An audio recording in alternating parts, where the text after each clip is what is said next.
जल्दी से रिवाइज करो जो भी पढ़ाया था अभी मेडिवल में। आज मेडिवल का टेस्ट है।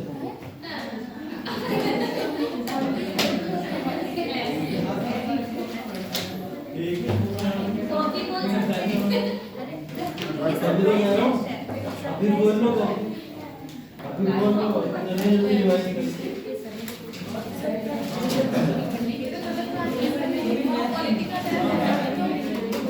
बोल दिया है पता है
लिया ना रिवाइज सच में टेस्ट है भाई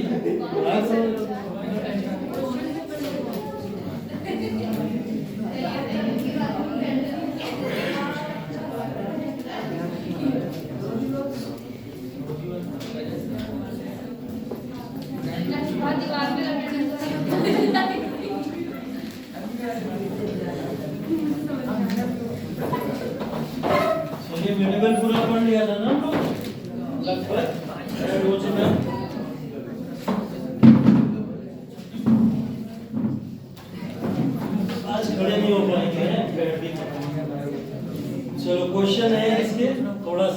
मुगल से रिलेटेड है, देखिएगा और आंसर बताइए।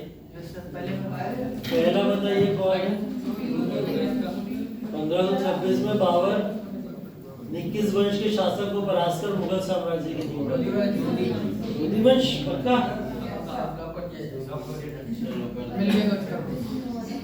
दूसरा बताइए पानीपत का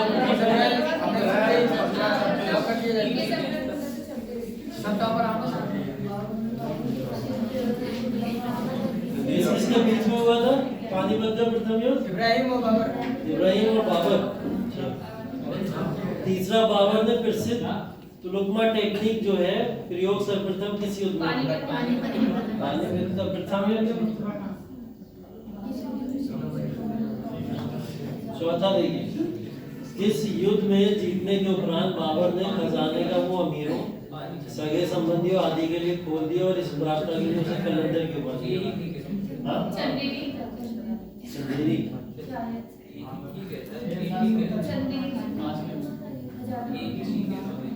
ये भी ठीक है, पानीपत भी ठीक है। पानीपत और चंदेरी।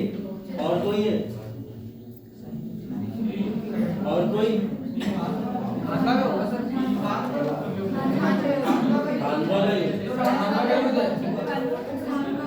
राणा साहब के साथ हुआ। चलो देख लेते हैं, बताओ।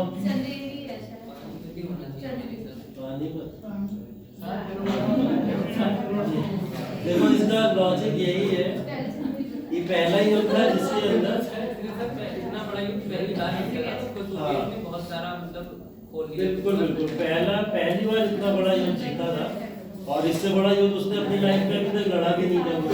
तो इसीलिए उसने अमीरों के लिए, सबके लिए खजाने खोले, जिसका लॉजिक था भारत के लोगों की मदद को और ज्यादा एक्सेप्ट करें। ठीक है, वो उसको मदद भी मिली थी उन लोगों से। चलो अगला देखो, भारत में बड़ा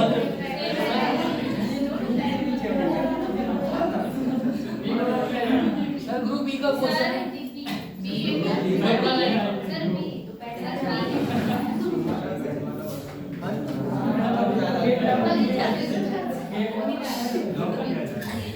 सर लॉक करते थे, बी को लॉक किया। ये बड़ा नहीं हो रहा है इतने। ये तो पता है ना, बताने की जरूरत नहीं।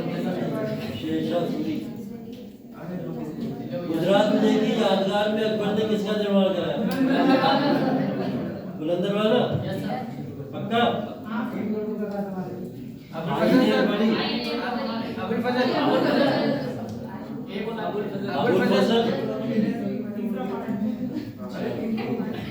पानीपत की दूसरी लड़ाई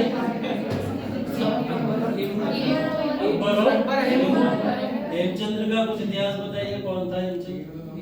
सर शेरशाह सूरी के जो आदिल शाह थे, सूर वंश के एक शासक थे आदिल शाह, उनके सेनापति थे जिनका नाम हेमू था। विक्रमादित्य की उपाधि से नवाजा जाता।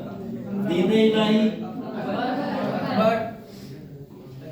प्रसिद्ध मुस्लिम शासिका चांद बीबी, जिसने बरार को अकबर को सौंपा, लेकिन नदी किस राज्य से संबंधित?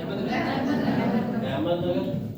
बरार का राज्य ही वही है, अहमदनगर के आसपास। ठीक है, चलिए। मुगल प्रशासन व्यवस्था में मनसबदारी प्रणाली कितने शुरू की? अपने काल का महान संगीतकार तानसेन अकबर। मुगल काल की सती प्रथा की भर्त्सना करने वाला मुगल सम्राट अकबर। किस युद्ध से भारत में मुगल राज्य की नींव पड़ी? मुगल चित्रकारी किसके शासनकाल में पराकाष्ठ? जहांगीर। इसमें अकबर की जीवन कथा लिखी। नाम देखा था मैं, कौन सा था? इस मुगल शासक ने भारत की वनस्पतियों, प्राणी जगत, ऋतुओं और फलों का विशद विवरण अपनी डायरी में दिया है।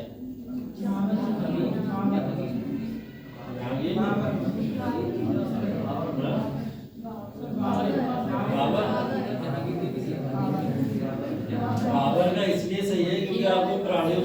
याद होगा शुरू में ही हम लोग ने बात की थी, जब बाबर आया था तो उसने इस सब के बारे में लिखा है।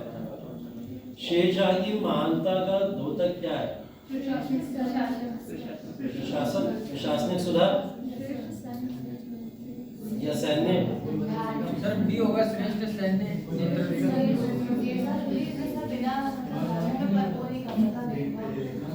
बिना भेदभाव के कार्य किया।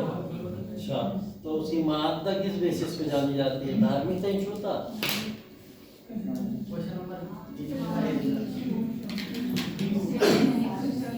बताओ। ले लो, लाइफलाइन ले, ऑडियंस पोल ले लो, है तो इतनी ऑडियंस पोल ले लो,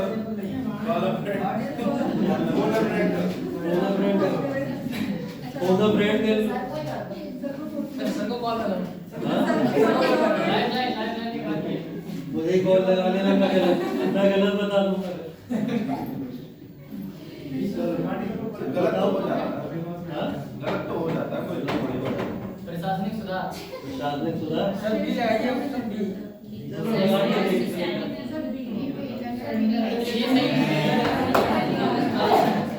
एक बात बताओ, जितनी भी चीजें हैं सब ठीक है शेरशाह के बारे में आज की हुई, हम लोग को ये देखना है ना सबसे ज्यादा चर्चित वो किस वजह से रहा था। और ये बात तो मैंने शेरशाह को पढ़ाते ही समय बताई थी कि आने वाले अपने आज के समय तक शेरशाह के प्रशासनिक सुधार जाने जाते हैं, है ना? तो प्रशासनिक सुधार के लिए वो जाना जाता है, मेन पर्पज यही। हुमायूंनामा किसने लिखा?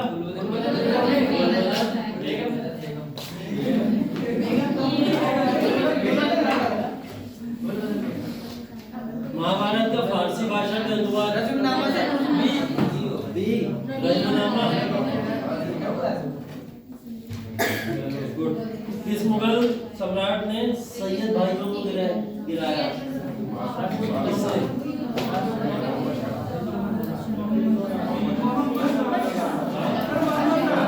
मोहम्मद शाह रंगीला, है ना? कल बात है।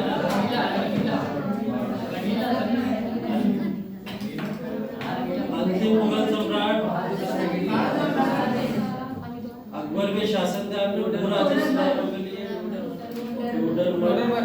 अकबर द्वारा बनवाए गए उपासनामाला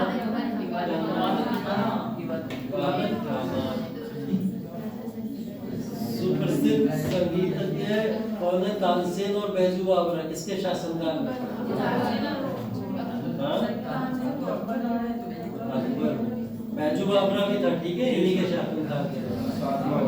रामचरितमानस के लेखक तुलसीदास अकबर के काल में थे। किस युद्ध में बाबर ने जिहाद धर्म युद्ध का नारा दिया? हमला नामक कर को समाप्त कर दिया और युद्ध जीतने के उपरांत गाजी की उपाधि दी। पक्का? किसके विरुद्ध था? राणा सांगा के विरुद्ध। यही पहली बार उसने जिहाद की बात की थी, ठीक है? उसके बाद भी तुर्की में लिखी सर। हाँ, मुबियान नामक पद्य शैली के जन्मदाता बाबर ने अपनी आत्मकथा तुजू के बाबरी तुर्की में आज भी मतलब वो हुआ है ना बाबर का। बताओ क्या लगा? पहले बाहर से लगा था?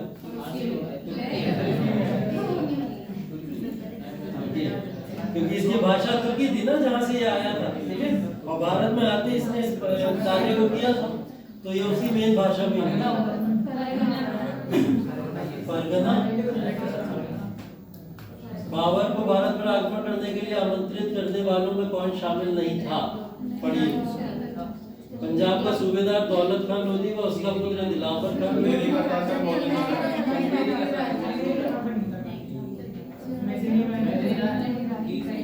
मेदिनी राय नहीं था, ठीक है? पक्का? लॉक कर दे। देखिए बाकी सब तो राणा सांगा का भी नाम आता है, उनके चाचा का भी नाम आता है, ठीक है? और ये दिलावर खान वगैरह भी थे पंजाब के। सबसे निर्णायक युद्ध मुगलों के साम्राज्य के दृष्टिकोण से बताओ कौन सा है? पानीपत का? पक्का? गलत। सबसे निर्णायक चंदेरी।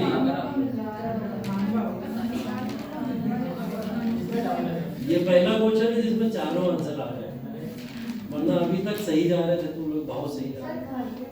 हाँ भांगवा गए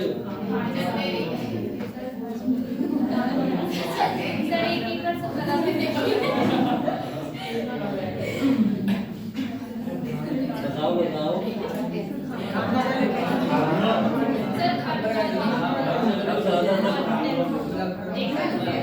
भांगवा गए कब क्यों है?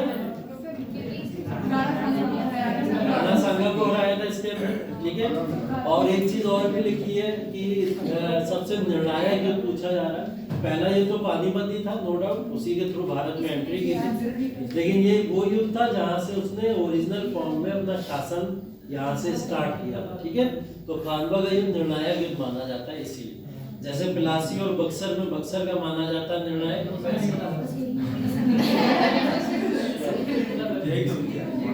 बताओ बाबर द्वारा लड़े गए युद्ध, पानीपत का युद्ध 1526, खानवा का युद्ध 1527। नहीं जो शासक है ना, शासक और वो है, हाँ शासक और वो है। बाबर का युद्ध किसके द्वारा लड़ाई गया मतलब? चंदेरी का युद्ध 1528, घाघरा युद्ध। देखो ऊपर युद्ध दिए हुए चारों, और उसके बाद में शासक दिए हुए, किसके शासन के विरुद्ध लड़ा गया। ये तो सही सूर्य थे ना पहले। पानीपत का युद्ध ए किसके साथ लड़ा गया था? इब्राहिम लोधी। तो ए के साथ वन को मैच कर दो। खानवा का युद्ध राणा साहब, तो बी के साथ टू को मैच कर दो। चंदेरी का युद्ध 1528।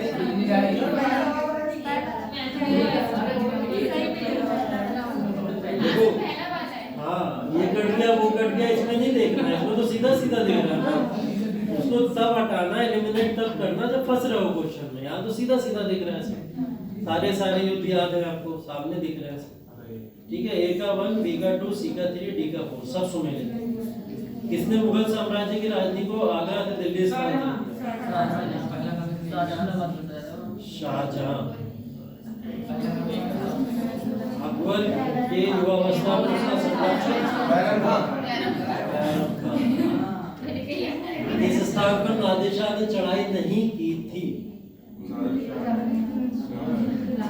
1739 नादिर शाह का अटैक जो हुआ था, उसमें कौन सी जगह थी जहाँ नादिर शाह नहीं गया? करनाल गया था, करनाल की लड़ाई भी पड़ी थी। दिल्ली भी गया था, दिल्ली में बहुत सारे लोगों को मारा। तो ये दो को एलिमिनेट कर दो, बचा लाहौर और कन्नौज। लाहौर तो बात की। हाँ तो लाहौर भी नहीं की थी उसने। लाहौर में नहीं किया था।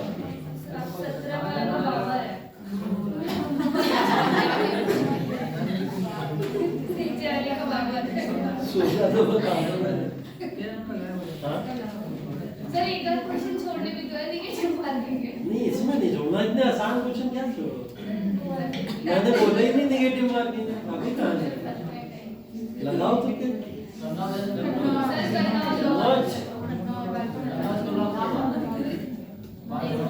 देखो कन्नौज इसलिए सही है, लाहौर का रास्ता ही है जिससे एंट्री कर रहा है वो नादिर शाह, ठीक है।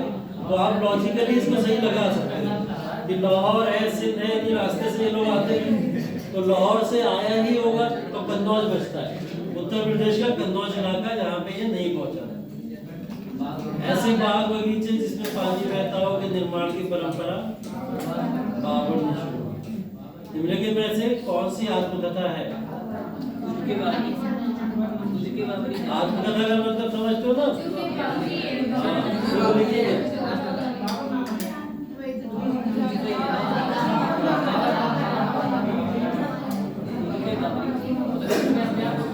बताओ। सुजुकी बाबरी, बाबरनामा, हुमायूंनामा नहीं था क्या?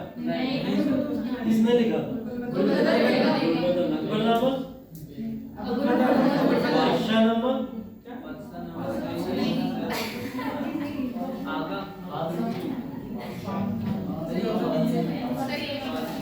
ये काज़मी ने लिखा था, ठीक है, काज़मी ने लिखा था। चलिए सुजुकी बाबरी इसका सही है। कौन सुमेलित नहीं है? हुमायूंनामा नहीं है, पहले नहीं है। गुलबदन बेगम है इसका, ठीक है। गुलबदन बेगम कौन थी? राजा बीरबल की बात महेश दास। चलो बढ़िया।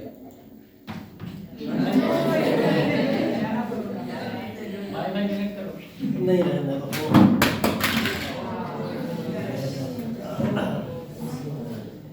हाँ और बना लिए। अब आते हैं टॉपिक के ऊपर।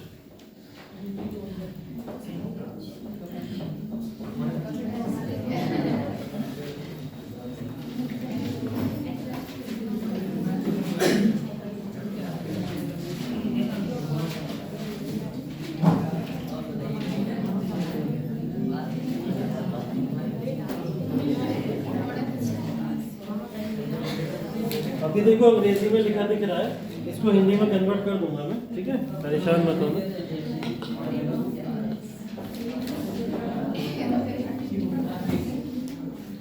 बस कुछ पॉइंट है जो डिस्कस करने हैं आप लोगों के साथ में, इसलिए इसको ओपन किया। हाँ जी, आज से मॉडर्न इंडिया स्टार्ट हो रहा है और एक टॉपिक हम लोग का बचा हुआ है सूफीज्म और भक्तिज्म, ठीक है। सूफी आंदोलन और भक्ति आंदोलन। तो सूफी और भक्ति आंदोलन जो है वो अभी आर्ट एंड कल्चर के क्लासेस आपके इसके बाद में शुरू होने वाले हैं, ठीक है। तो आर्ट एंड कल्चर के अंदर सूफी और भक्ति आंदोलन पढ़ना ही है हमको। तो जब वहाँ पढ़ेंगे तो यहाँ टाइम खराब करने का कोई मसला नहीं, ठीक है। तो वहीं पे पढ़ लेंगे उसको, ठीक है। चलिए मॉडर्न हिस्ट्री की बात शुरू करते हैं हम लोग। और मॉडर्न हिस्ट्री के अंदर कई सारे विषय हैं जिसका हम लोग को चर्चा करनी है। अभी तक आप लोग ने जो पढ़ लिया वो डिक्लाइनेशन ऑफ मुगल्स तक पढ़ लिया था, ये मतलब मुगलों का विघटन है ना, मुगलों के विघटन तक का टॉपिक हम लोग कवर कर चुके हैं। और मुगलों के विघटन को वैसे तो मॉडर्न इंडियन हिस्ट्री में रखा जाता है, लेकिन कल हम लोग ने एक रफली आइडिया ले लिया था पूरा का पूरा कि लेटर मुगल्स कौन कौन थे या कौन से ऐसे मुगल्स थे जिनकी वजह से भारत के अंदर मुगल साम्राज्य का पूरी तरीके से डिक्लाइनेशन हो गया, ठीक है। तो ये डिक्लाइनेशन ऑफ मुगल्स यहाँ पे लिख लिया। डिक्लाइनेशन ऑफ मुगल्स हो रहा था तो यहाँ पे दो पावर्स मजबूत हो रही थी, एक मराठास और एक फॉरेन कंपनीज लिखूंगा मैं यहाँ पे, या विदेशी कंपनीज, ठीक है। विदेशी जितनी भी कंपनीज थी वो यहाँ पे मजबूत हो रही थी जब मुगल यहाँ पे डिक्लाइन कर रहे थे। इसके अंदर मराठास का तो चैप्टर आके उन्होंने क्लोज कर दिया जब अहमद शाह अब्दाली का अटैक हुआ, और अहमद शाह अब्दाली के अटैक के बाद से पानीपत की तृतीय लड़ाई ने यहाँ पे मराठास के चैप्टर को अप्रॉक्स क्लोज कर दिया, ठीक। बात यहाँ पे बची फॉरेन कंपनीज। फॉरेन कंपनीज में यहाँ पे स्ट्रगल हम लोग देखते हैं, वो कई सारी कंपनीज के बीच का स्ट्रगल है,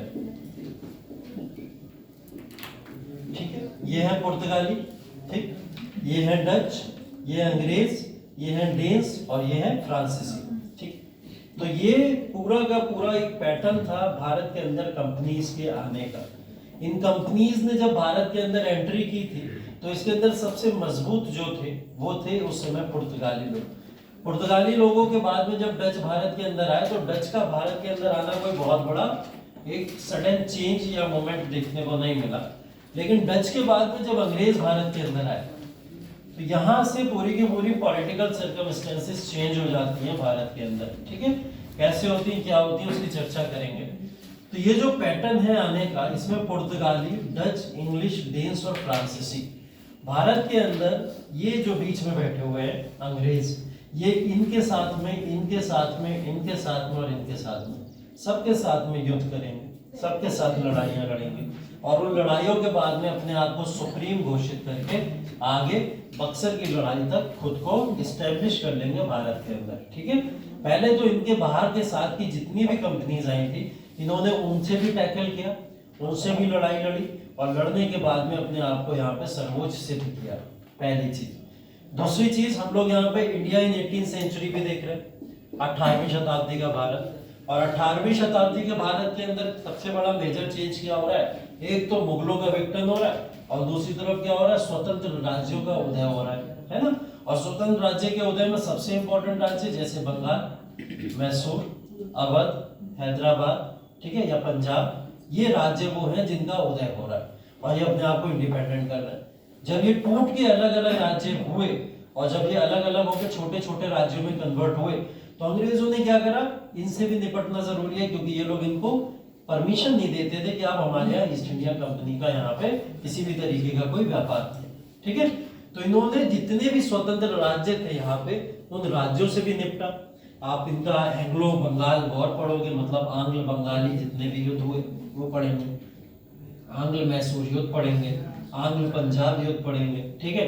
अवध और हैदराबाद को तो इन्होंने लगभग मना लिया था, तो वो इनकी टीम में ज्यादा दिखते हैं as compare to Indian team, ठीक है। तो ये सारे के सारे युद्ध करने के बाद में अंग्रेज जो है एक एक करके सबसे निपट के अपने आप को सर्वोच्च सिद्ध करके भारत के अंदर एक ऐसी कंपनी का रूल स्टैब्लिश करते हैं जो रूल शायद पूरी दुनिया में पहले कहीं नहीं देखा गया कि एक कंपनी आए और किसी देश के ऊपर आके रूल स्टैब्लिश कर दे, ठीक है।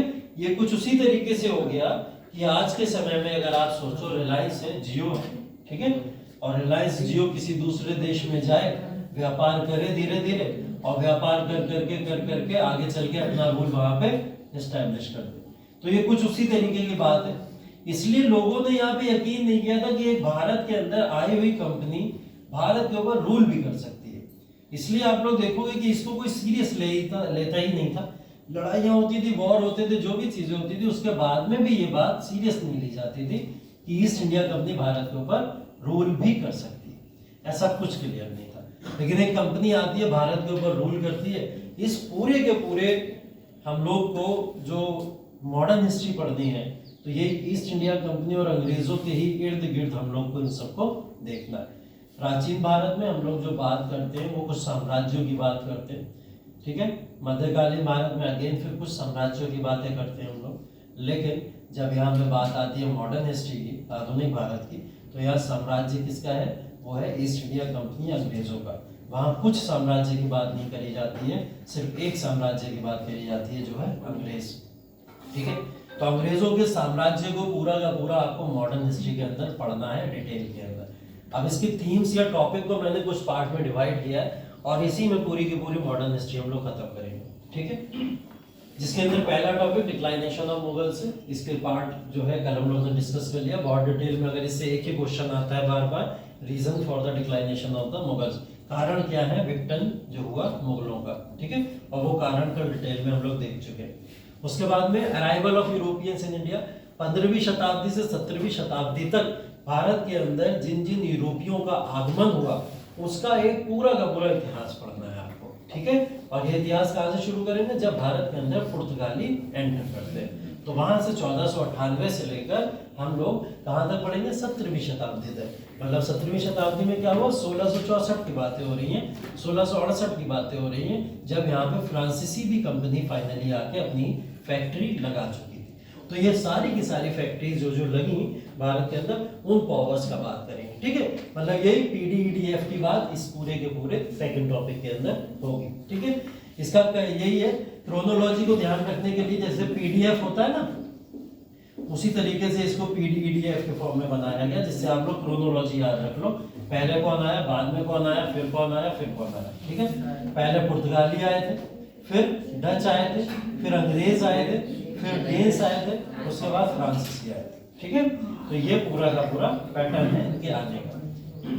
इसके बाद तीसरा टॉपिक जो हम लोग पढ़ेंगे वो इंडिया 18वीं शताब्दी में कैसा था।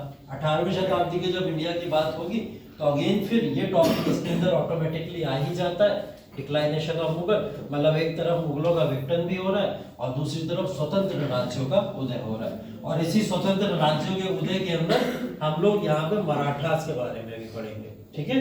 किसके बारे में, मराठास के बारे में। तो मराठास राजपूत मैंने जो बोला था आप लोग को अलग से पढ़ाएंगे, वो इसी में हम लोग अभी कवर कर लेंगे जब ये वाला टॉपिक हम लोग डिस्कस कर रहे होंगे, ठीक है। हाँ, तो 18वीं शताब्दी के अंदर हम लोग यहाँ पे मराठास के बारे में पढ़ेंगे, क्योंकि मराठा सबसे ज्यादा स्ट्रॉन्ग यहीं पे दिखाई देते हैं, ठीक है। सबसे ज्यादा स्ट्रॉन्ग यहीं पे दिखाई देते हैं।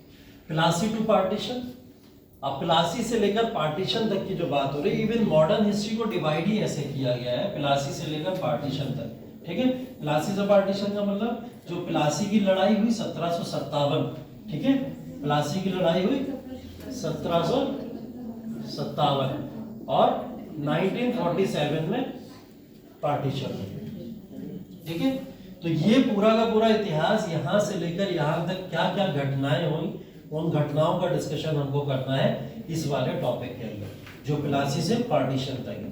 उसके बाद में history of governor general, Bharat के अंदर गवर्नर जनरल का इतिहास, गवर्नर जनरल भी हुए, वायसराय भी हुए हैं, तो ये वायसराय गवर्नर जनरल क्या क्या कैसे टर्मिनोलॉजी चेंज हो रही है, इसके बारे में भी चर्चाएं करेंगे। तो ये भी चर्चा कहाँ से शुरू होगी, ये भी चर्चा बेसिकली यही 1757 से शुरू होगी और 1947 तक ये भी चलेगी। तो क्योंकि कॉमन है लगभग, तो हम लोग कॉमन चीजों में बात करेंगे। ठीक है, वैसे तो 1773 से माना जाता है जो यहाँ पे एक्चुअल फॉर्म में गवर्नरशिप शुरू हुई थी, लेकिन उससे पहले भी रॉबर्ट क्लाइव जो थे भारत के अंदर गवर्नर बन के आ चुके थे। तो वो 1757 के ही इर्द गिर्द से बातें शुरू होती हैं, इसलिए हम लोग इसको यहीं से शुरू करके और अंतिम गवर्नर जनरल तक बातें करेंगे। कौन है अंतिम? Lord Mountbatten. ठीक है, तो लॉर्ड माउंटबेटन, रॉबर्ट क्लाइव से लेकर लॉर्ड माउंटबेटन तक हम लोग लगभग जो इम्पोर्टेंट गवर्नर जनरल है भारत के अंदर उनका जिक्र करेंगे। अब ऐसे अगर पढ़ने बैठ जाओगे तो आपको कम से कम 60 गवर्नर जनरल पढ़ने हैं। कितने? 60। अब 60 गवर्नर जनरल तो पढ़ना पॉसिबल नहीं है ना, आप लोग को याद रहने वाला है। ठीक है, भेजा फ्राई हो जाएगा पूरी तरीके से, एक का कार्य याद नहीं रहता पूरा, तो इतने साल हुआ कैसे याद होगा। तो हम लोग कुछ इंपॉर्टेंट गवर्नर जनरल्स की बात करेंगे, इसको 1/3 से डिवाइड करेंगे सीधा सीधा, और अप्रोक्स कम से कम मैक्सिमम 20 गवर्नर जनरल से ज्यादा बातें हमको नहीं करनी है। और वो भी 20 गवर्नर जनरल में आप यकीन अगर माने तो 5 से 6 ही गवर्नर जनरल बहुत इंपॉर्टेंट है, अदरवाइज जो 20 की बात कर रहे हैं वो इसलिए बात कर रहे हैं कि कहीं इसमें से भी क्वेश्चन ना आ जाए। ठीक है, क्योंकि एक आध बार कभी कभी पूछा जा चुका है, तो कहीं ना आ जाए इसलिए बात करेंगे। ठीक है, तो टच तो सारे गवर्नर जनरल को करेंगे, लेकिन एक बार देख लेंगे जो इंपॉर्टेंट गवर्नर जनरल है हमारे, उसके बारे में ही चर्चा करेंगे। ठीक है, अब ये तो लग रहा होगा कि भारत के अंदर जो मॉडर्न हिस्ट्री है वो यहीं पे खत्म हो गई, सारे टॉपिक तो आ गए 1757 से 1947 तक नहीं, लेकिन इसके बाद में बिटवीन द हिस्ट्री बहुत सारे टॉपिक्स मॉडर्न हिस्ट्री में लाए करते हैं, और वो टॉपिक जो है वो एग्जाम पॉइंट ऑफ व्यू से काफी इंपॉर्टेंट बन गए हैं पिछले कुछ सालों में, जिसमें है एक आपका सामाजिक धार्मिक सुधार आंदोलन। ठीक है, सामाजिक धार्मिक सुधार आंदोलन, इन आंदोलन को मैंने बताया था 3 पार्ट में डिवाइड करके बताया था आप लोग को। एक तो मैंने बोला था कि प्राचीन इतिहास में भी सामाजिक धार्मिक सुधार आंदोलन हुए, कौन से वाले, जब बुद्धिज्म जैनिज्म इस तरीके के धर्म आए और उन्होंने यहाँ पे अपना प्रचार प्रसार किया। उसके बाद में मेडिवल में भी ऐसा हुआ, कब हुआ, जब हम लोग सूफी और भक्ति आंदोलन के बारे में देखते हैं। ठीक है, तीसरा अभी ये जो है सोशो रिलीजियस रिफॉर्म या सामाजिक धार्मिक आंदोलन जितने भी हैं, ये अब आधुनिक इतिहास है, और इन आधुनिक इतिहास के अंदर आधुनिक लोगों की ही बात करेंगे हम लोग, जैसे आर्य समाज हुआ। ठीक है, आर्य समाज की चर्चा यहाँ पे करेंगे, सत्यशोधक समाज की बातें यहाँ पे होंगी बहुत सारी, राजा राम मोहन राय के द्वारा बनाए गए बहुत सारे ऐसे जो थे डिपार्टमेंट्स, और डिपार्टमेंट्स की बातें यहाँ पे करेंगे। यहाँ पे हम लोग रामकृष्ण परमहंस मिशन है काफी पॉपुलर, उसकी बात करेंगे, अलीगढ़ मूवमेंट की बातें करेंगे, अलीगढ़ मूवमेंट कैसे चला, देवबंद आंदोलन की बातें करेंगे। तो भारत के अंदर या फिर विमेन से रिलेटेड क्या क्या आंदोलन हुए, महिलाओं का क्या योगदान था, और महिलाओं के लिए क्या क्या भारत के अंदर किया गया, उससे रिलेटेड भी चर्चाएं करेंगे। एक बात ध्यान रखिएगा, मॉडर्न हिस्ट्री में यूपीएससी के 2 टॉपिक बहुत फेवरेट हैं, 2 टॉपिक, और इन 2 टॉपिक से हमेशा क्वेश्चन में पूछता है। आप पुराना पेपर जब चाहे उठा के देख लीजिएगा, इन 2 टॉपिक से हमेशा क्वेश्चन मिलेगा। एक महात्मा गांधी, ठीक है, महात्मा गांधी को किसी ना किसी फॉर्म में वो उठा के पूछ लेगा, चाहे आपके किसी भी पेपर में पूछे, लेकिन महात्मा गांधी से रिलेटेड जरूर पूछेगा। दूसरा विमेन, ठीक है, महिलाओं के उत्थान से रिलेटेड या महिलाओं से रिलेटेड एक टॉपिक जरूर आता है, 100% आता है। अब आपको उसको प्रिपेयर करना है किसी भी फॉर्म में, जैसे महिलाओं के टॉपिक को अगर आप लोग तैयार कर रहे हो, तो महिलाओं को टॉपिक को आप लोग सिर्फ हिस्टोरिकली तैयार ना कीजिए। ठीक है, जब भी आप विमेन को तैयार कर रहे हैं, उसके लिए आप उसका पॉलिटिकल इतिहास, ठीक है, हिस्टोरिकल बातें भी होंगी जिसके अंदर हम लोग सुचेता कृपलानी हो गई, एनी बेसेंट हो गई, या फिर ऐसे सरोजनी नायडू वगैरह के बारे में भी जानेंगे। हिस्टोरिकल पूरा का पूरा हो गया। एनवायरनमेंट से रिलेटेड कई सारे आंदोलन में महिलाओं का योगदान रहा, उस आंदोलन की बातें भी यहाँ पे उससे रिलेटेड आप कर सकते हैं।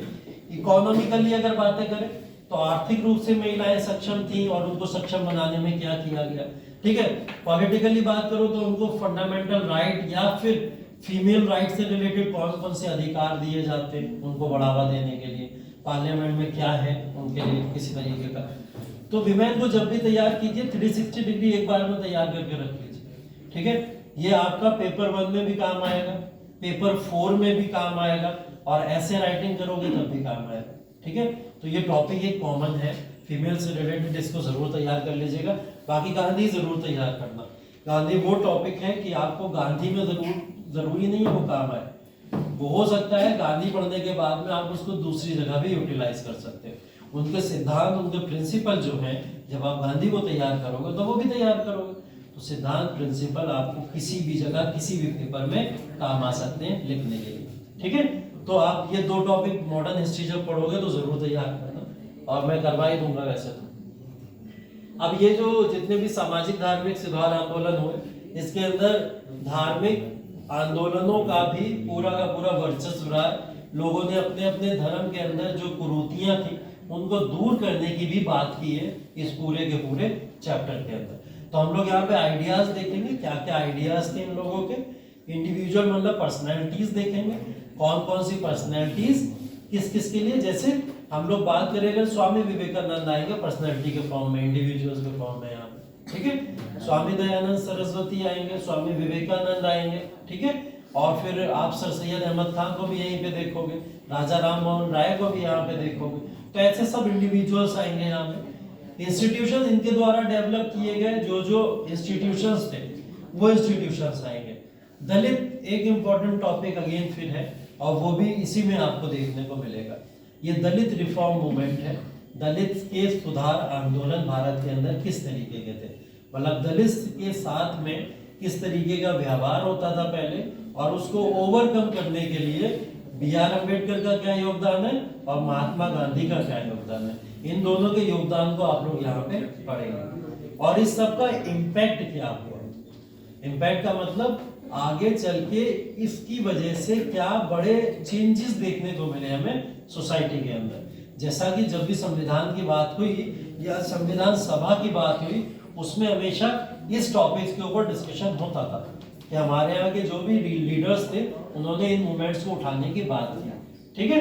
तो ये सब चर्चाएं भी यहाँ पे आपको देखने को मिलेंगी। इसके बाद में history of freedom struggle of India, भारतीय राष्ट्रीय आंदोलन का इतिहास, ठीक है। भारतीय राष्ट्रीय आंदोलन का इतिहास, जब ये सब चीजें पढ़नी फिर बचा क्या। भारतीय राष्ट्रीय आंदोलन के इतिहास के अंदर अब आएंगे आपके टॉपिक्स। टॉपिक्स का मतलब क्या टॉपिक्स आएंगे, अब देखने को मिलेगा आपको चंपारण, ठीक है। अब देखने को मिलेगा खेड़ा, अब देखने को मिलेगा आपको असहयोग आंदोलन, अब दांडी मार्च भी आएगी यहाँ पे, ठीक है। और दांडी मार्च के बाद में सिविल डिसोबीडियंस मूवमेंट भी आएगा, ठीक है। CPM, सविनय अवज्ञा आंदोलन जिसको बोलते हैं। इसी में भारत जो है छोड़ो आंदोलन, ठीक है। तो वो सब चीजें, क्विट इंडिया मूवमेंट वगैरह, वो सब इसका पार्ट है। तो अब इसके अंदर हिस्ट्री के अंदर हम लोग उन्हीं सारे इवेंट्स की बात करेंगे, और ये इवेंट्स लगभग शुरू हो जाएंगे आपके 1857 से।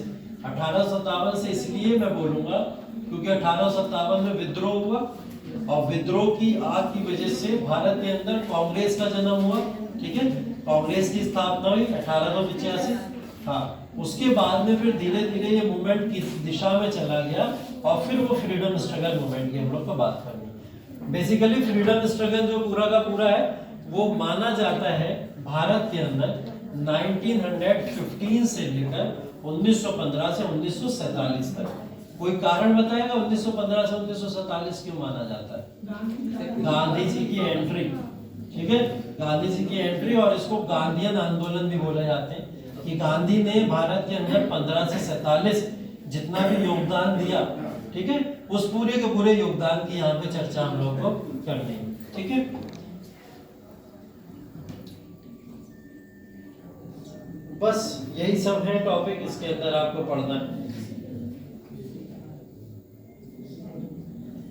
ठीक है, तो देखिए इसके अंदर फर्स्ट वाला टॉपिक जो है arrival of Europeans in India. Arrival of Europeans की एक ग्लिम्स दे देता हूं आप लोग को कि अराइवल ऑफ यूरोपियंस के अंदर हम लोग को पढ़ना क्या है और किस तरीके से पढ़ना है।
अच्छा लगा सर, इससे पीछे वाला अच्छा ये भी सही है पैसा वाला।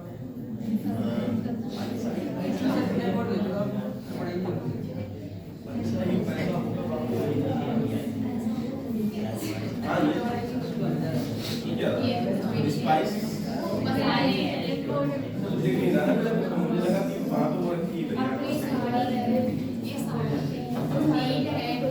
चलो देखो, भारत के अंदर यूरोपियों का आगमन, ठीक है, पहला टॉपिक यही है। इससे रिलेटेड कुछ चर्चाएं कर लेते हैं।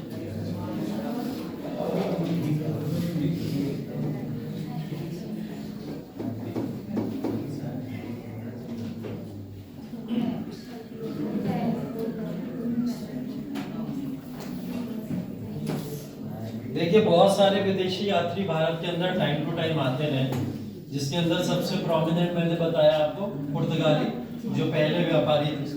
ठीक है, तो पुर्तगाली कहाँ से आए थे? यूरोप के एरिया से आए, और यूरोप के एरिया से भारत में आने के लिए इन लोगों को ये रूट शायद पकड़ना चाहिए था, ये वाला जो दिख भी रहा है इस पे बना हुआ, और इस रूट से ये लोग भारत में एंट्री कर सकते हैं।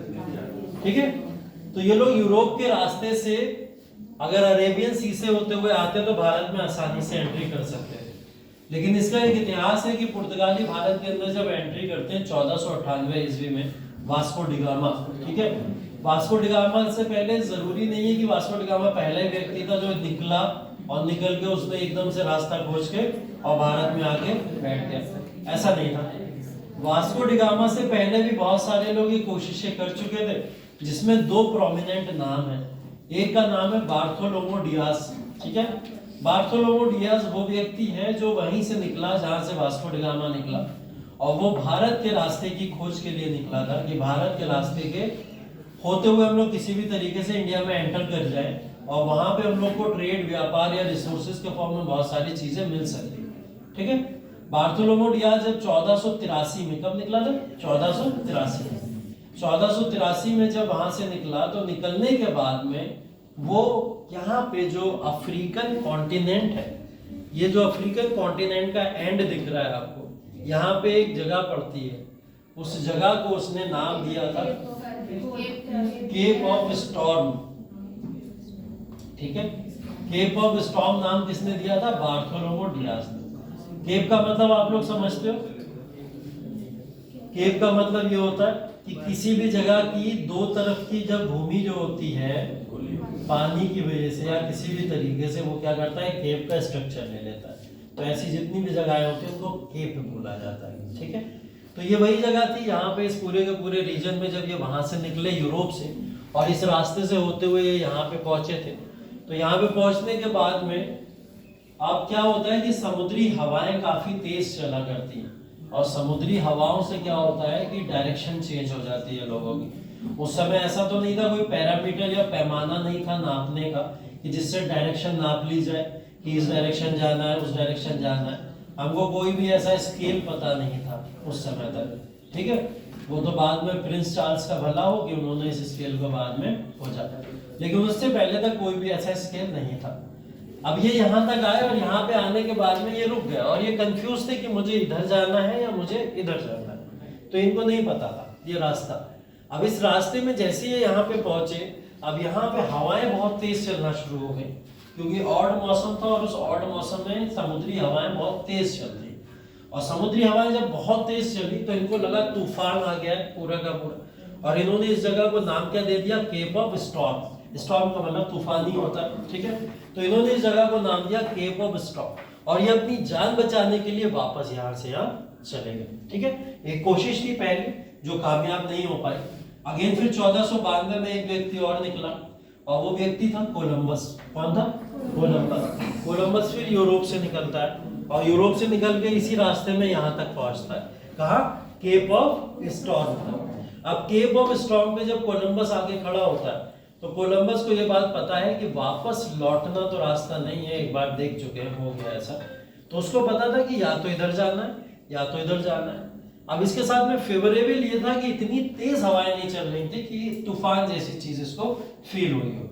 लेकिन जब ये यहाँ पे आके खड़ा हुआ तो इस जगह की वजह से इसको क्या हुआ, जो हवाएं चल रही थी वो अपोजिट डायरेक्शन में चलना शुरू हो गई। कि कोई व्यक्ति अगर यहाँ से चलता हुआ इस तरीके से आ रहा है और यहाँ पे रुका हुआ है, तो अगर इधर की हवा चलेगी वो इसे इधर ले जाएगी, इधर की हवा चलेगी तो इधर ले जाएगी। तो वो विंड्स जो होती हैं, आप लोग क्लॉकवाइज एंटी क्लॉकवाइज विंड पढ़ोगे, ज्योग्राफी का टॉपिक है, तो वो जो विंड्स थी उस समय, तो वो विंड्स इस डायरेक्शन में चलती थी, मतलब क्लॉकवाइज चल रही थी उस समय। और ये बहुत इंपॉर्टेंट टॉपिक है, मेंस में लिखने को आता है, ज्योग्राफी का टॉपिक है। तो जब यहाँ की विंड्स इस तरीके से जब इसको यहाँ धकेली तो ये इधर आने की जगह किधर चला गया, अपोजिट डायरेक्शन में चला गया। और जब ये अपोजिट डायरेक्शन में गया तो इसको भारत तो नहीं मिला, लेकिन भारत की जगह क्या मिल गया, अमेरिका। इसलिए बोला जाता है कोलंबस ने क्या करा, अमेरिका की खोज कर दी, ठीक है, जो कि गलत है। अमेरिका के रास्ते की खोज करी। अमेरिका तो बहुत पुराना है, पहले से चला आया था, तो इसने क्या करा था, यहाँ से गया यहाँ पे और इसने वहां पे अमेरिका के रास्ते की खोज कर दी, ठीक है। अब ये बात तो क्लियर होगी। चलो, दो लोग आए और चले गए। वास्को डी गामा अगला व्यक्ति जो 1498 में फिर यूरोप से निकलता है और यूरोप से निकल के यहाँ पे चला आता है। अब केप ऑफ स्टॉर्म पे खड़ा हुआ है वो, और केप ऑफ स्टॉर्म को आके वो सीधा एक नाम बदल के दे देता है, केप ऑफ गुड होप, ठीक है। मतलब गुड होप का मतलब ये हो गया उसको अच्छी उम्मीद है कि वो जो भी करने आया है वो यहाँ पे हो जाएगा, ठीक है। तो वो यहाँ पे इसको नाम स्टॉर्म को बदल के क्या दे देता है, cape of good hope. Africa के अंदर है, ध्यान रखिएगा, कभी भी क्वेश्चन अगर पूछ लिया जाए तो जब ये यहाँ से यहाँ निकलता है और इस रास्ते पे आके खड़ा होता है तो इसको क्या पता नहीं है वापस जाने का रास्ता ये है, और इधर चला गया था तो कोलंबस ने अमेरिका निकल गया था, तो मेरे पास तो एक ही रास्ता है, कौन सा, ये वाला रास्ता है, ठीक है। अब वास्को डी गामा को क्लियर तो था कि मेरे पास ये रास्ता है ऐसा, लेकिन उसको ये नहीं पता था ये रास्ता है, ये रास्ता है, ये रास्ता है या ये रास्ता है, ठीक है। 4 ऑप्शन थे यूपीएससी वाले, चूज करना था सही कौन सा है, ठीक है। और यहाँ तो लाइफ की सवाल था कि अगर गलती से इधर निकल जाता तो फिर समुद्रों में ही खो जाता, है ना, तो बड़ा मुश्किल था उसके लिए। लेकिन उसने उसको गुड होप नाम दिया था और वही उसके साथ में कुछ हो गया। अब यहाँ पे एक व्यापारी था, गुजराती व्यापारी, जो यहाँ से लेकर लगातार इस रीजन में, कैलीकट के रीजन में, कैलीकट एक जगह पड़ती है यहाँ पे, ठीक है, कैलीकट या कालीकट बोलते हैं उसको। कालीकट के अंदर एक व्यापार, गुजराती व्यापारी व्यापार किया करता था, और वो व्यापार क्या करता था, वो यहाँ से जो भी रिसोर्सेज, मसाले वगैरह होते थे उनको यहाँ पे लाके दिया करता था केप ऑफ गुड होप के पास में, और ये सामान उठा के जो भी विदेशी यात्री आते थे यहीं से वापस ले जाया करते थे और उसको अच्छे प्रॉफिट में बेच दिया करते थे। अब यहाँ पे अब्दुल मजीद, नाम क्या था उसका, अब्दुल मजीद। अब्दुल मजीद जो गुजराती व्यापारी था, उसने देखा कि कोई व्यक्ति आया हुआ है, उसके पास में सामान है, बहुत बोट से आया हुआ है और वो रास्ता ढूंढ रहा है किसी भी तरीके का। तो इसने अब्दुल मजीद से वही थोड़ा इशारों में बातचीत की, भाषाएं अलग अलग है। एक बंदा जो है पूरी तरीके से आपका पुर्तगीज है तो पुर्तगाली भाषा बोलेगा, और ये गुजराती है तो गुजराती या हिंदी भाषा का उपयोग करता होगा, ठीक है। तो जो भी है किटपिट किया होगा आपस में लोगों ने, ठीक है। और वो किटपिट के द्वारा इशारों में इतना समझ गए कि वास्को डी गामा को खोज है भारत के अंदर व्यापार करने की। तो ये अब्दुल मजीद इनको पकड़ते हैं और पकड़ने के बाद में कहते हैं आप यहीं रुको, मैं 1 से 2 दिन लूंगा और आपको भारत के रास्ते में ले जाऊंगा। ये भागते हुए यहाँ आते और यहाँ पे एक राजा है कालीकट का, कौन? जमोरिन, ठीक है। जमोरिन यहाँ पे राजा था और जमोरिन को जाके ये इन्फॉर्म करते हैं कि यार ऐसा है कि ये एक व्यापारी आया है और वो लग रहा है बहुत सारा सामान लेके आया है और वो सामान हम लोग को हो सकता है अच्छी भेंट देगा और भारत से व्यापार करना चाहता है, इससे हमारा और ज्यादा मुनाफा होगा, ठीक। तो जमोरिन खुश हो जाते हैं इस बात से और जमोरिन कहते हैं तुरंत बुला के लाओ उसे। अब्दुल मजीद जाते हैं भागते हुए और वास्को डी गामा को अपने साथ में लेके कहाँ चले आते हैं? कालीकट। तो बोला जाता है वास्को डी गामा वो व्यक्ति था जिसने यूरोप के लोगों को जो बात पता नहीं थी कि भारत जैसा कॉन्टिनेंट भी है, उस भारत जैसे कॉन्टिनेंट के रास्ते की खोज कर दी, ठीक है। वहां पे नहीं पता था, बस इतना सुना जाता था, लोग सुनते थे कि भारत में जो लोग भी जाते हैं बहुत अमीर हो जाते हैं। जैसे दिल्ली सल्तनत के लोग यहाँ पे आए, बहुत ऐसा नहीं था बहुत कुशल हो, बहुत सभ्य हो और बहुत अमीर हो, लेकिन भारत के अंदर आते थे अमीर हो जाते थे। ऐसा इतिहास ये लोग सुनते जरूर थे, तो इनको यही लगा कि भारत के अंदर ऐसा चलते हैं, देखते हैं जाके ऐसी क्या चीज है। तो ये जब यहाँ पे आता है जमोरिन इनका वेलकम करते हैं और वेलकम करने के दौरान मार हार वगैरह जो भी है अच्छे तरीके से उपहार देना, सोना वोना उनको प्रोवाइड करना, ये तरीका होता था, ठीक है। जब भी हमारे यहाँ कोई भी आता था किसी भी तरीके से तो एक तरीका होता अतिथि सत्कार का। और ये जब यहाँ पे वेलकम करते हैं तो वेलकम करने के दौरान इनके मन में भी तो लालच है ना, राजा जमोरिन की वो लालच क्या है कि ये जब आया है विदेश से तो हमारे लिए बहुत सारा सोना वोना या फिर ऐसी चीजें लाया होगा, बहुत सारी उम्मीद है इनको। लेकिन जमोरिन जब यहाँ पे इनसे किसी भी तरीके का तारुफ करते हैं तो ये क्या करते हैं उसके एवज में यहाँ पे इनको उपहार देते हैं कि हाँ भाई हम आपके लिए उपहार लेके आए, और बोरे भर भर के देते हैं, ठीक है। बोरे समझते हो ना, जिसमें धान वान भरा जाता है, जो भी है गेहूं भरा जाता है, आलू वाली। हाँ। तो जब ये देते हैं तो जमोरिन को तो ये रियलाइज होता है कि इसमें सोना वोना भर के दिया होगा बढ़िया से। और जब वो कट्टा फटवाते हैं उसमें निकलते आलू, ठीक है, आलू निकलते। तो पुर्तगाल से ये क्या लेके आया था भेंट के रूप में? आलू लेके आया था, ठीक है। और आलू लाने के बाद में इसने ये जमोरिन को दिया। अब उस समय आलू के बारे में भारत के लोग जानते नहीं थे, आलू जैसी खेती ना हमारे यहाँ होती थी, हमें आलू के बारे में पता भी नहीं था। आलू जैसी चीजों के बारे में हमें पता किनसे चला? पुर्तगालियों से ही पता चला, ठीक है। तो पुर्तगालियों ने ये चीज हमको दी।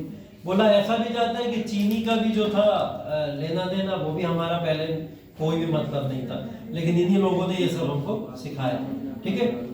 तो ये यहाँ पे वेलकम करते हैं। वेलकम करने के बाद में वास्को डी गामा एक डिमांड रखता है इनसे कि हमें आपके यहाँ व्यापार करना है और व्यापार करने के लिए हमें परमिशन दी। जमोरिन कहते हैं ठीक है व्यापार करना आपको करिए, किस चीज का व्यापार करना चाहते हैं? तो ये कहता है हमारे यहाँ मसालों की बहुत नीड है, ठीक है। मसालों की नीड यूरोप के अंदर इसलिए होती थी कि यूरोप ठंडा इलाका होता था और ठंडा इलाका होने के बाद में वहां के लोग मीट बहुत यूज करते हैं, ठीक है। और मीट को प्रिजर्व करने के लिए अगर उसमें मसाला लगा के रख दिया जाए तो वो लॉन्ग टाइम चल जाएगा, ऐसा होता था। और भारत में मसाले A1 क्वालिटी के पूरी दुनिया में, तो इन्होंने क्या करा उस मसाले का व्यापार करने के लिए यहाँ से हामी भरवा ली और उस मसालों का व्यापार इन्होंने यहाँ से मसाले लिए और उसको यहाँ से लेके चले गए यूरोप और वहां पे अप्रोक्स 60% प्रॉफिट के साथ में बेचा, ठीक है।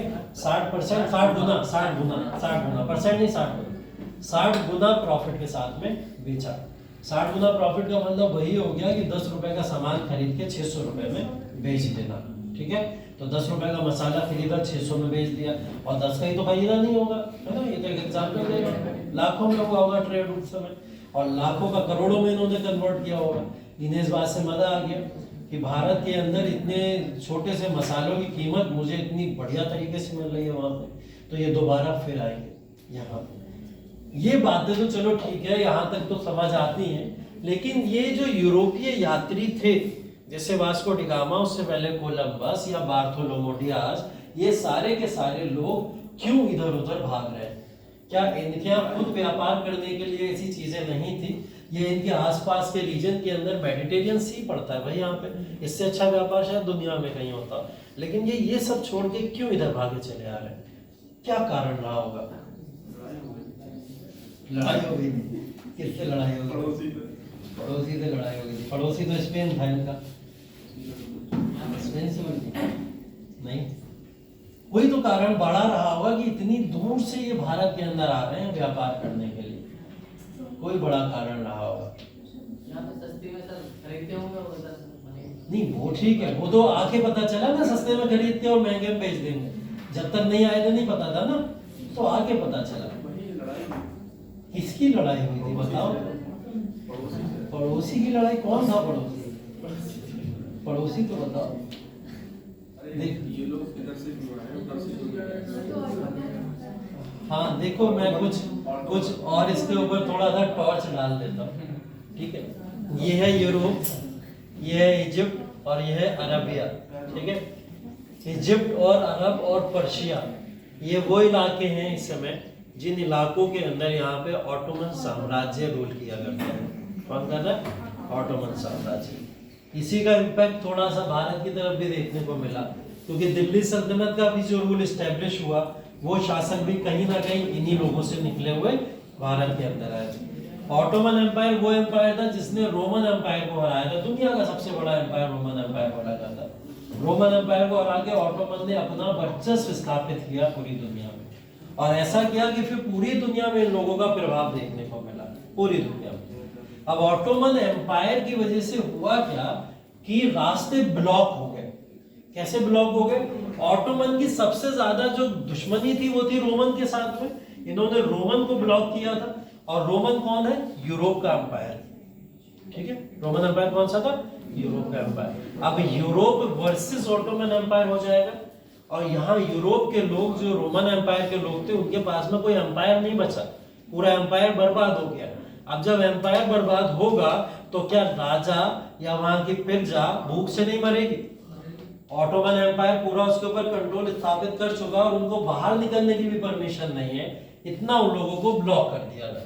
तो इन लोगों को यहाँ अपना ट्रेड करने की परमिशन थी। जो ट्रेड ये मेडिटेरियन में करते थे वो छीन लिया किसने? ऑटोमन ने, ठीक है? जो यहाँ पे इजिप्ट में, अरब में या पर्शिया में करते थे वो सब छीन लिया ऑटोमन ने। और ऑटोमन ने लोगों को बोला कि हम आपको व्यापार करने का कोई अधिकार नहीं देंगे। अब कोई भी भूखा होगा तो छटपटाएगा, तो ढूंढेगा कौन सी जगह पे हमको जाना चाहिए। तो इन लोग ने ये बैठ के कैलकुलेशन किया, और इस कैलकुलेशन में ये बात समझ में आई कि यूरोप के लोग जो हैं वो अगर निकलेंगे बाहर व्यापार के लिए तब जाके कुछ कर पाएंगे, क्योंकि इनकी जितनी भी खेती या एग्रीकल्चर भी जो थी वो भी ऑटोमन ने अपने कंट्रोल में ले लिया था। तो ऑटोमन ने इतना तगड़ा इम्पैक्ट इनके ऊपर छोड़ा था। अब इनके पास रास्ता क्या था? सिर्फ व्यापार करना, और व्यापार से अपने यहाँ की आर्थिकी को मजबूत करना, जो ऑटोमन ने बर्बाद कर दी थी, ठीक है? तभी यूरोप के लोग यहाँ से निकले, और यहाँ से निकल के इस रास्ते से होते हुए भारत आए। अब इस रास्ते से क्यों नहीं आए? ऑटोमन है, ऑटोमन नहीं जाने देगा, ब्लॉक करके रखा उसने रास्ता। ऊपर के रास्ते से जाते तो कैसे जाते? माउंट एवरेस्ट जैसे तमाम इलाके हैं, पहाड़ इतने बड़े बड़े हैं। एक कोशिश कर चुका था ना मोहम्मद बिन तुगलक, है ना? सारे सिपाही गिर गिर के मर गए थे, याद है ना? तो ऐसी हरकतें तो इतिहास पढ़े हुए लोग नहीं करेंगे, ठीक है? तो इन्हें पता था ये रास्ता ही नहीं है, एक ही रास्ता बचता है, वो रास्ता था ये वाला। तो इस रास्ते से ये लोग भारत के अंदर आए। अब अगेन फिर एक कॉन्सेप्ट को याद रखिएगा, जो कॉन्सेप्ट मैं आप लोग को बताता हूँ बार बार, कि भारत के अंदर यूरोपीय क्यों आए। पहली चीज तो पता चल गई, ऑटोमन एम्पायर का वर्चस्व था, जिसकी वजह से वहां के यूरोप के लोग अपने व्यापार के लिए कामकाज ढूंढ रहे थे। तो पहला कारण। दूसरा कारण सीधा सीधा यहाँ पे 3G का कॉन्सेप्ट आता है, ठीक है? ठीक है, गॉड, गोल्ड एंड ग्लोरी, सीधा सीधा। इसके अलावा और लॉजिक कुछ बैठ भी नहीं सकता यहाँ पे, ठीक? गॉड की बात अगर हो गई तो पुर्तगाली लोग जितने भी थे क्रिश्चियनिटी को प्रमोट किया करते थे, और प्रमोट करने के लिए वो लोग भारत के अंदर आए होंगे, पहला रीजन मान लिया, ठीक है? गोल्ड की बात है, क्योंकि पूरी तरीके से गोल्ड खत्म हो गया, पैसे से। गोल्ड का मतलब क्या है यहाँ पे? पैसे से। तो वो अपना पैसा, व्यापार, ट्रेड करने के लिए यहाँ पे आए होंगे। और तीसरी चीज ग्लोरी, रोमन एम्पायर की जो इतनी बड़ी ग्लोरी खो चुके थे ये लोग, उस ग्लोरी को भी भारत के अंदर ये आके गेन करना चाहते थे। इसलिए तो इन्होंने आगे चल के पॉलिटिकल लाइफ में इंटरफेयर करना शुरू किया, वरना सिर्फ व्यापार करते और चले जाते। तो ये 3G का कॉन्सेप्ट यहाँ पे ध्यान रखिएगा, गॉड, गोल्ड एंड ग्लोरी। तो कारण अगर आपसे पूछा जाए भारत के अंदर यूरोपीय क्यों आए, तो भारत के अंदर यूरोपियों के आने का कारण पहला तो ऑटोमन एम्पायर का वर्चस्व जो यूरोप के ऊपर हो चुका था उससे बचने के लिए, और दूसरी चीज 3G का कॉन्सेप्ट जिसकी वजह से यूरोप भारत के अंदर एंट्री करते हैं। ठीक है, तो ये भारत के अंदर एंट्री कर जाते हैं, और एंट्री करने के बाद में अब यहाँ से कहानी शुरू होती है असल वाली। 1498 से लेकर अब ये जो एंट्रेंस का पीरियड है ये लगातार देखने को मिलेगा। 1498 में जब यहाँ पे पुर्तगाली एंट्री करते हैं, तो यहाँ देखो मैंने कुछ इमेज में डाले भी थे जो देखो अपनी वाली केप को क्या बोलते हैं? केप कमोनी, हाँ केप कमोनी। ये देखो ये बेसिकली ये यहाँ पे इस चीज का व्यापार करते हैं और इसी के व्यापार के लिए आए थे। मैंने इमेजेस के फॉर्म में आपको डाल भी दिया। ठीक है, तो ये इसी सब चीजों का व्यापार करते थे। ठीक है,